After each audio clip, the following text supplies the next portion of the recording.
Okay, I want to show another Castle product. So this is a pocket screw. If you don't know about pocket screws, well, you should. In addition, what makes these the whole system so special is that it routers the pocket at 7 degrees, right? 7 degrees? 3. 3 degrees. Oh my God, 3. And then you drill a hole at 2 degrees.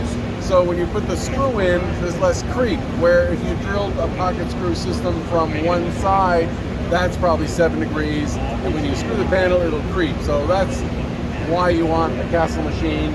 It's come up with this sort of, what are we calling this?